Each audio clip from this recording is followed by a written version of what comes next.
Sometimes I find myself wondering why things have gotten so awful in my community. I mean, quite a few people seem to be getting away with awful crimes that are blasted by the media for a few months and then forgotten about because some celebrity smoking weed becomes more important. And as important as Miley Cyrus's personal life may be, most people are not directly affected by it. Of course, she may be idolized by some adolescents, but she's no one's parent. But that's not what I'm here to talk about.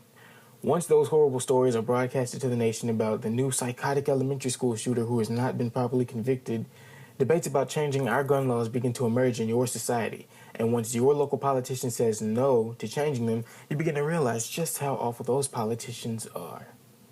Politicians are awful people, aren't they? They just sit there in their big office chairs yelling at their underpaid secretaries about how their coffee was not properly creamed while they count the money that they've taken from you.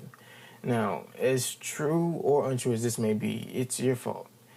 Mayor Cash Taker is taking your money because you agreed to give it to him. But don't feel bad. A lot of people in my community love giving their money away, and they love complaining about it as they shove their own money into someone else's wallet. In my community, losing your money is cool, along with giving up your say in major changes that you're directly affected by. And it's a very common thing here to complain about who's in charge. And it's also a very common thing here not to vote. In fact, according to the 2010 census, about 230,000 people live in my city, and of that, maybe 130,000 are registered voters. Now, let me see.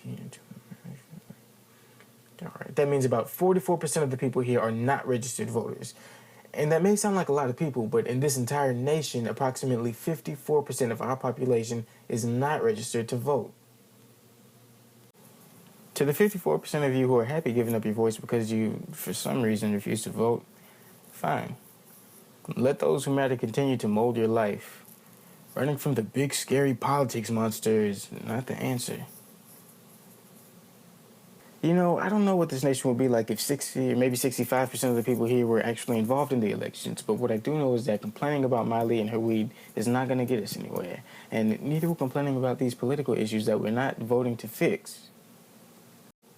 Majority doesn't rule here because over half of our population is absent. This kind of sucks, but it's your fault.